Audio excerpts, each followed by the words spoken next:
Welcome back, my dear students, and good morning to you all. In continuation with the classifications of trade union, now we shall try to understand in a better manner the various functions of a trade union. Classifications of trade union தொடர்ந்து ஒரு trade யூனியனுக்கு என்னெல்லாம் functions இருக்கலாம் அப்படிங்கிறத நம்ம understand பண்ண முயற்சி பண்ணுவோம் இந்த ப்ரெசன்டேஷனில். Here in this clipping, I have tried to classify the functions of trade union in 4 different categories. The first one is militant or intramural functions. The second one is extramural functions. Third one is political functions, and the fourth one is international functions. Due to this network issue in uploading a lengthy video, I shall be concentrating on the first and second function for this presentation. The third and fourth presentation will be my second part, the next presentation. இப்போ இந்த ப்ரெசன்டேஷனில் functions of trade union நீங்கள் பார்த்தீங்கன்னாக்கா 4 விதமாக பிரிச்சிருக்கேன். First one என்ன சொல்கிறான்னு பார்த்தீங்கன்னாக்கா militant R intramural functions, ரெண்டாவது extramural function, மூணாவது பொலிட்டிக்கல் ஃபங்க்ஷன்ஸ், நாலாவது இன்டர்நேஷ்னல் ஃபங்க்ஷன்ஸ். இப்போ பிபிடி வீடியோ ஆடியோ ரொம்ப லென்த்தியாக இருந்தது, பெரிய வீடியோவாக இருந்ததுனாக்கா அப்லோட் பண்ண கூகுள் கிளாஸ் ரூமில் அப்லோட் பண்ண பிரச்சனை டிஃபிகல்ட்டி இருக்குங்கிறதுனால நான் இந்த ப்ரெசன்டேஷனை ஃபஸ்ட்டு 2 பாயிண்ட் மட்டும் கான்சன்ட்ரேட் பண்ணுறேன். அடுத்த ப்ரெசன்டேஷனில் third and fourth point functions நான் எக்ஸ்பிளைன் பண்ணுறேன். இப்போ இந்த ஃபர்ஸ்ட் அண்ட் செகண்ட் ஃபங்க்ஷன் என்ன அப்படின்னு பார்த்தீங்கன்னாக்கா, பாயிண்ட் என்னென்னு பார்த்தீங்கன்னாக்கா, the first point, the word itself explains you, tells you it is a militant function and it is intramural. இப்போ ஃபர்ஸ்ட் பாயிண்டில் என்ன சொல்கிறாங்கன்னு பார்த்தீங்கன்னாக்கா, ட்ரேட் யூனியன் ஒரு சில கேரி அவுட் பண்ணக்கூடிய ஃபங்க்ஷன்ஸ் மிலிட்டண்ட்டாக இருக்கும். மிலிட்டன்ட்னா என்னென்னு பார்த்தீங்கன்னாக்கா, மிலிட்டன்ட்னு யார் சொல்லுவாங்க? தீவிரவாதத்தை சொல்லுவாங்க. அது தீவிரவாதம் அந்த அர்த்தம் கிடையாது. பட் அவங்களோட நேச்சர் ஆஃப் அப்ரோச், பயமுறுத்தி மிரட்டி அவங்க காரியத்தை சாதிக்கிற அந்த நேச்சரை தான் இங்கே நம்ம சொல்ல வரோம். அடுத்தது என்னென்னு பார்த்தீங்கன்னாக்கா, ஆர் இன்ட்ராமியூரல் ஃபங்க்ஷன்ஸ் அப்படின்னு கூட சொல்லலாம். மிலிட்டன்ட் ஆர் இன்ட்ராமியூரல் ஃபங்க்ஷன்ஸ் கூட சொல்லலாம். இன்ட்ராமியூரல் ஃபங்க்ஷன்ஸ் என்னன்னு பார்த்தீங்கன்னாக்கா, எப்போ ஒரு தொழில் சங்கம் தொழிற்சாலைக்குள்ளே இருக்கக்கூடிய விஷயத்தை டீல் பண்ணுறாங்களோ அது இன்ட்ராமியூரல் ஃபங்க்ஷன். எப்போ ஒரு சில ஃபங்க்ஷன்ஸ் ஃபேக்ட்ரியோட காம்பவுண்ட், ஃபேக்ட்ரிக்கு வெளியில் போயிட்டு கேரி அவுட் பண்ணக்கூடிய ஒரு சில ஃபங்க்ஷன்ஸ் இருக்கோ அது எக்ஸ்ட்ராமியூரல் அப்படின்னு சொல்லுவாங்க. Right? To put in simple terms, intramural is internal functions, extramural is external functions. இப்போ ஃபர்ஸ்ட் பாயிண்ட் என்ன சொல்லலான்னு பார்த்தீங்கன்னாக்கா, மிலிட்டன்ட் ஆர் இன்ட்ராமியூரல், தொழிற்சாலைக்குள்ளே ஒரு சில ஃபங்க்ஷன்ஸ் அவங்க மேனேஜ்மெண்ட்டை மிரட்டி காரியத்தை சாதிக்க வேண்டியது இருக்கும். அதெல்லாம் மிலிட்டன்ட் ஃபங்க்ஷன். இப்போ இந்த மிலிட்டன்ட் ஃபங்க்ஷனில் ஃபர்ஸ்ட் பார்ட் என்ன சொல்கிறாங்க அப்படின்னு பார்த்தீங்கன்னாக்கா, to ensure adequate wage. To ensure adequate wage. என்ஷூர்னா என்ன? ஊர்ஜிதப்படுத்துறது, கேரண்டி பண்ணுறது. இப்போ ட்ரேட் யூனியன் என்ன பண்ணணுன்னு பார்த்தீங்கன்னாக்கா, அவங்கக்கிட்ட இருக்கக்கூடிய மெம்பர்ஸ் எல்லாருக்கும் கேரண்டி பண்ணணும். என்ன கேரண்டின்னு பார்த்தீங்கன்னாக்கா, adequate wage எல்லாருக்கும் கிடைக்கணும் அப்படிங்கிறது கேரண்டி பண்ணுற வேலை அவங்களோட ஃபங்க்ஷன்.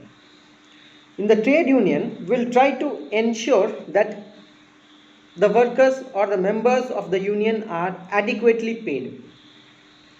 எல்லா நிறுவனத்துலேயும் ஒரே ஊதியம் இருக்காது, ஒரே கூலி இருக்காது, மேலேயும் கீழேயும் இருக்கும், டிஃப்ரென்ஸ் இருக்கும். பட் அடிக்குவேட்னா போதுமான அளவுக்கு கூலி நிர்ணயம் பண்ண வேண்டும். தட் இஸ்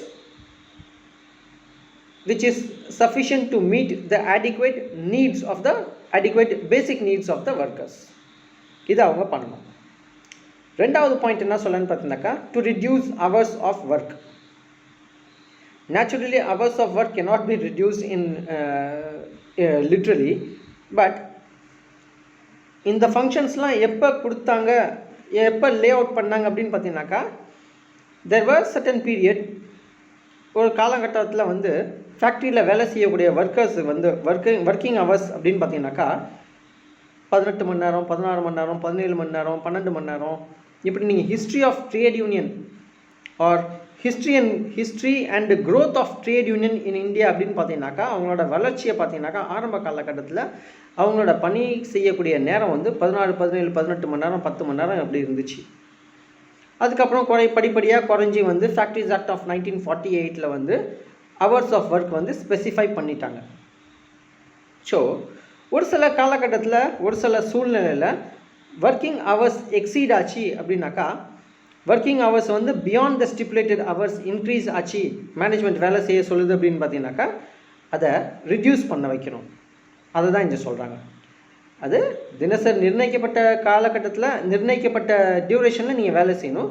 பட் நிர்ணயிக்கப்பட்ட காலகட்டத்துக்கு மேலே மேனேஜ்மெண்ட் வேலை செய்ய சொல்லுது அப்படின்னாக்கா அந்த ஹவர்ஸ் ஆஃப் ஒர்க்கை வந்து ரெடியூஸ் பண்ணுற வேலை ட்ரேட் யூனியனோடது. இது ரெண்டாவது முக்கியமான ஃபங்க்ஷன்.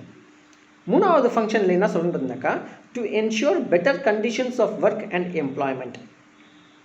மூணாவது ஃபங்க்ஷனில் வந்து to ensure better conditions of work and employment. தெரிஞ்சதான் கண்டிஷன்ஸ் ஆஃப் ஒர்க் அப்புறம் எம்ப்ளாய்மெண்ட் கண்டிஷன்ஸ் ரெண்டு இருக்குது. That is conditions of work and working conditions ரெண்டு இருக்குது.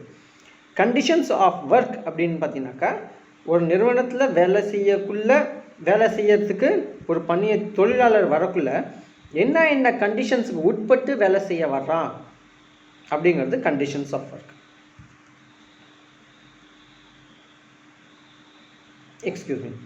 Conditions of work,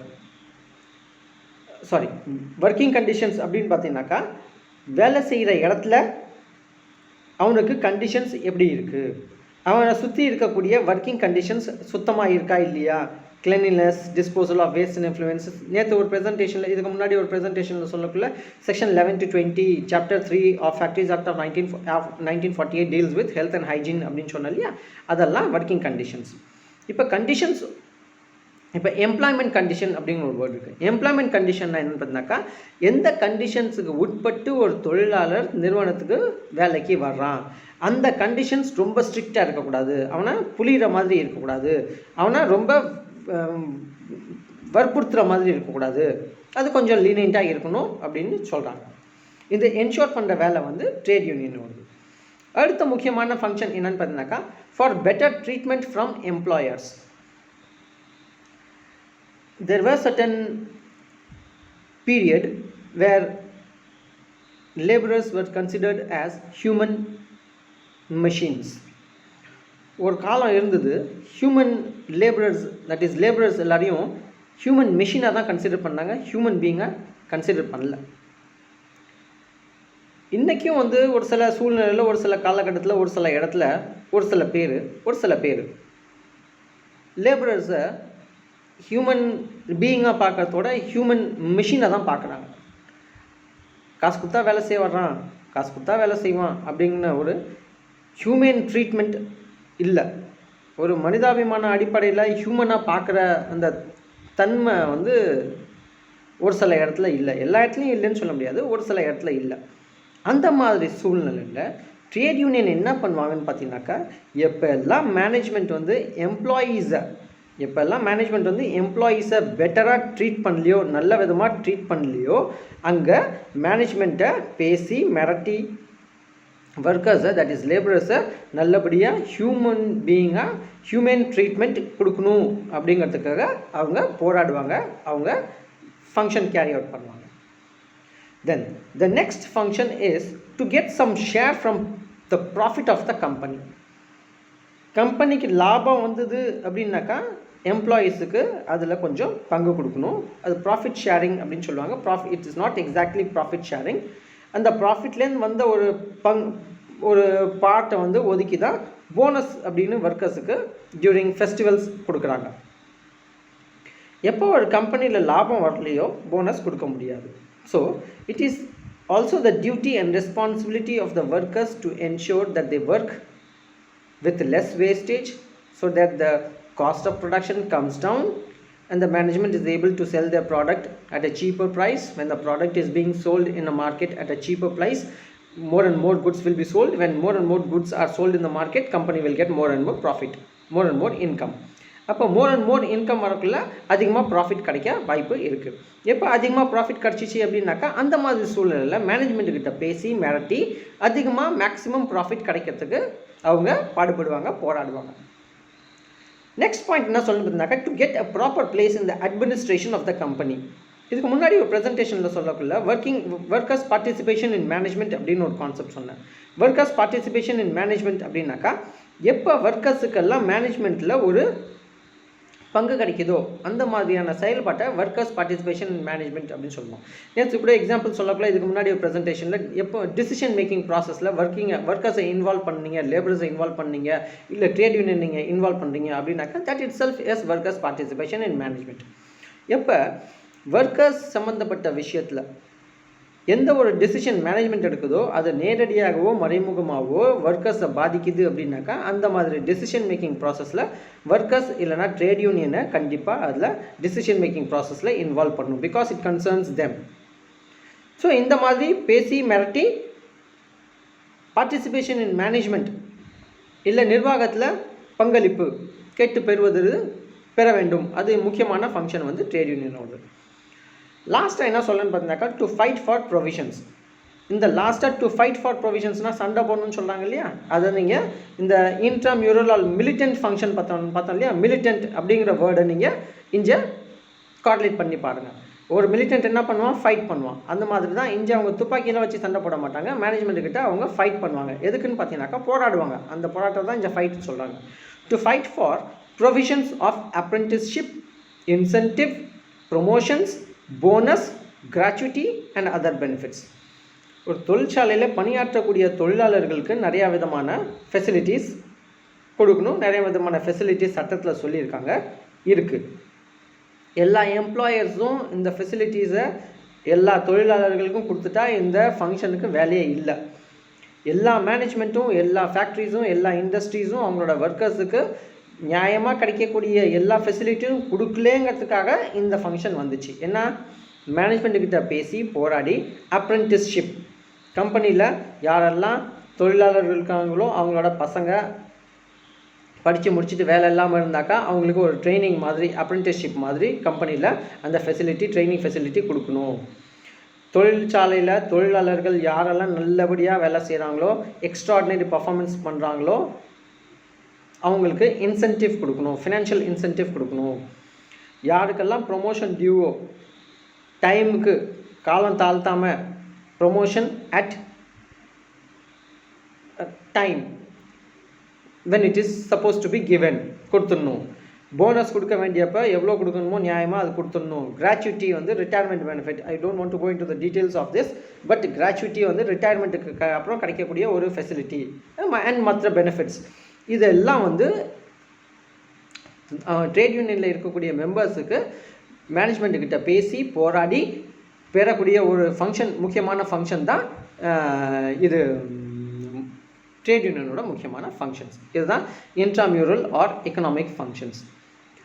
I shall continue with the other functions in my next further presentation. Thank you.